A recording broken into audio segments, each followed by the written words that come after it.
سابق وزیر اعظم نواز شریف نے ایون فیلڈ اور عزیزیہ ریفرنسز میں سزا کے خلاف اپیلوں کی بحالی کے لیے اسلام آباد ہائی کورٹ کا در کھٹکھٹا دیا۔ سزا کے خلاف اپیلیں بحال کرنے کی استدعا اسلام آباد ہائی کورٹ کا 2 رکنی خصوصی بینچ آج سماعت کرے گا۔ چیف جسٹس عامر فاروق اور جسٹس میاں گل حسن اورنگزیب شامل۔ لیگی قائد کی حفاظتی ضمانت کی درخواست پر اسلام آباد ہائی کورٹ اور توشہ خانہ کیس کی سماعت احتساب عدالت میں آج ہوگی۔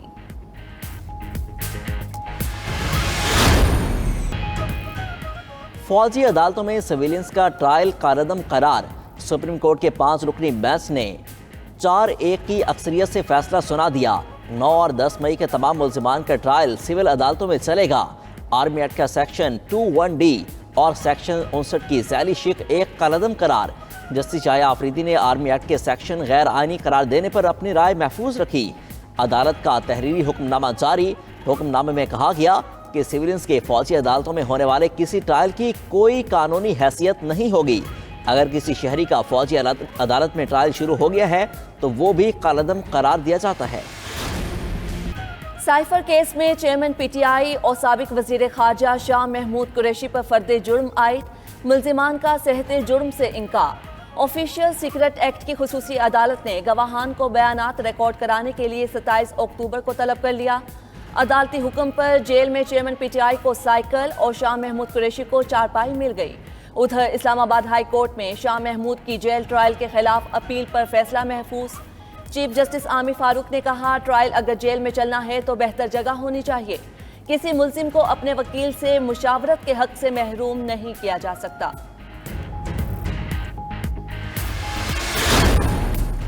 سائفر کو اپنے پاس رکھ کر ذاتی اور سیاسی مقاصد کے لیے استعمال کیا اور پاکستان کے سیکیورٹی سسٹم پر کمپرومائز کیا۔ چیئرمین پی ٹی آئی اور سابق وزیر خارجہ شاہ محمود قریشی پر فرد جرم کا متن سامنے آ گیا۔ کہا گیا کہ وزارت خارجہ نے سائفر بھیجا، آپ نے واپس نہیں کیا۔ مجاز نہ ہونے کے باوجود سائفر کو ذاتی مفاد کے لیے استعمال کیا اور قومی سلامتی کو خطرے میں ڈالا۔ حقائق کو توڑ مروڑ کر پیش کیا گیا۔ منصوبہ بندی بنی کالا میٹنگ میں شریک ملزم شاہ محمود کی ہمراہ کی گئی۔ آپ آفیشل سیکرٹ ایکٹ کی سیکشن 5 اور 9 کے مرتکب ٹھہرے۔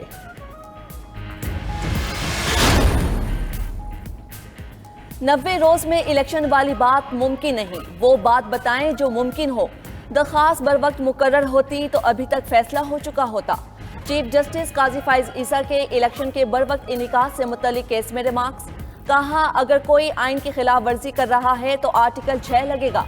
کیا ہم اب صدر پاکستان کے ٹویٹس پر فیصلے کریں گے؟ یہ عدالت ٹویٹس پر نہیں بلکہ دستاویزات پر چلے گی۔ جسٹس عطر مین اللہ نے ریمارکس دیے کہ جو بھی مردم شماری میں تاخیر کے ذمہ دار ہیں انہیں ذمہ دار ٹھہرایا جائے۔ سپریم کورٹ نے کیس میں الیکشن کمیشن اور وفاقی حکومت کو نوٹس جاری کر دیا۔ مزید سماعت 2 نومبر تک ملتوی۔ بلاول بھٹو کا الیکشن کمیشن سے ایک بار پھر الیکشن کی تاریخ دینے کا مطالبہ۔ الیکشن میں تاخیر انتخابات نہ کرانے کے مترادف قرار دے دی، اس سے پہلے کہ کوئی اور ادارہ حکم جاری کرے۔ الیکشن کمیشن اپنی آئینی قانونی ذمہ داریاں پوری کرتے ہوئے فوری الیکشن کی تاریخ دے۔ چیئرمین پیپلز پارٹی کا سپریم کورٹ میں آئین کے 50 سال مکمل ہونے کی تقریب سے خطاب۔ پریکٹس اینڈ پروسیجر بل پر عدالتی فیصلے کو امید کی کرن بھی کہہ دیا۔ عدالت کسی کے الیکشن میں حصہ لینے پر پابندی لگا دے تو تسلیم کرنا ہوگا، نگراں وزیر اعظم کا واضح اعلان۔ کہتے ہیں، اگر کوئی کہے کہ پارلیمنٹ کو آگ لگا کر جمہوریت کا چیمپئن رہوں گا تو قانون یہ نہیں مانتا۔ لیول پلینگ فیلڈ ایک مخصوص جماعت کو جتوانے کا نام ہے تو کچھ نہیں کہہ سکتے۔ ہر سیاسی جماعت کو اپنے بیانیے اور پروگرام پر توجہ رکھنی چاہیے۔ الیکشن کی تاریخ کا اعلان جلد ہو جائے گا، پھر ووٹ کا فیصلہ ہوگا۔ نواز شریف کے بائیو میٹرک پر حکومت نے کوئی غیر قانونی کام نہیں کیا۔ شاندار ذہنوں کی پرورش اور انہیں قومی خدمت کے لیے پوری طرح تیار کرنا عظیم خدمت ہے۔ Army chief general Syed Asim Munir کا national university of sciences and technology کے سالانہ کنووکیشن سے خطاب۔ سپہ سالار نے گریجویٹس، ان کے والدین اور اساتذہ کو دلی مبارکباد پیش کی۔ حصول علم اور سیکھنے کے لیے سازگار ماحول کی فراہمی پر نسٹ کی بھی تعریف۔ آئی ایس پی آر کے مطابق آرمی چیف نے نمایاں پوزیشن حاصل کرنے والے طالب علموں کو تمغوں سے نوازا۔ کنووکیشن کے دوران بیچلرز، ماسٹرز اور پی ایچ ڈی کے طلباء نے ڈگریاں حاصل کی۔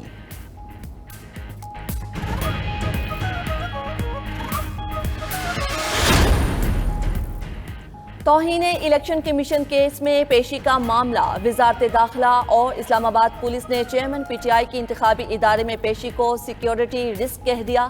موقف سے الیکشن کمیشن کو بھی آگاہ کر دیا۔ ذرائع وزارت داخلہ کے مطابق چیئرمین پی ٹی آئی کو الیکشن کمیشن پیش کرنا سیکیورٹی رسک ہے، انہیں پیش نہیں کیا جا سکتا۔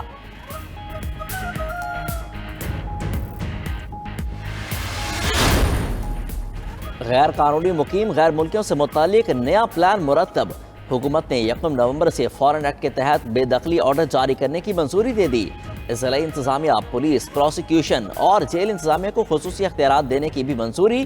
1 نومبر سے متعلقہ اتھارٹیز غیر ملکیوں کو گرفتار اور بے دخل کرنے کی مجاز ہوں گی۔ صوبائی حکومتوں اور وفاق نے غیر قانونی مقیم غیر ملکیوں کو ڈیپورٹ کرنے کے انتظامات کر لیے۔ نگران وزیر داخلہ سندھ اور وزیر اطلاعات بلوچستان کی مشترکہ پریس کانفرنس، کہا تمام تارکین وطن کو بلا تفریق ڈیپورٹ کیا جائے گا۔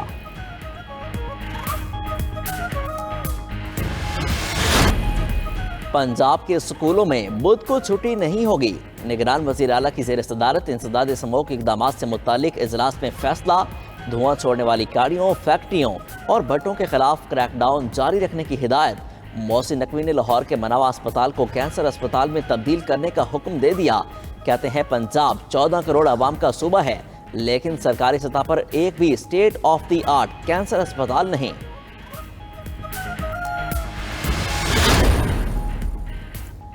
دنیا کو پولیو سے پاک کرنے کا عزم، پولیو سے چھٹکارے اور لوگوں میں آگاہی کے لیے آج انسداد پولیو کا عالمی دن منایا جا رہا ہے۔ یہ دن منانے کا مقصد ہر بچے کو اس تباہ کن بیماری سے بچانا اور مرض سے متعلق آگاہی دینا ہے۔ پنجاب کے سکولوں میں بدھ کو چھٹی نہیں ہوگی، نگران وزیر اعلیٰ کی زیر صدارت انسداد سموگ اقدامات سے متعلق اجلاس میں فیصلہ۔ دھواں چھوڑنے والی گاڑیوں، فیکٹریوں اور بھٹوں کے خلاف کریک ڈاؤن جاری رکھنے کی ہدایت۔ محسن نقوی نے لاہور کے مناوا اسپتال کو کینسر اسپتال میں تبدیل کرنے کا حکم دے دیا۔ کہتے ہیں پنجاب 14 کروڑ عوام کا صوبہ ہے، لیکن سرکاری سطح پر ایک بھی state of the art cancer اسپتال نہیں۔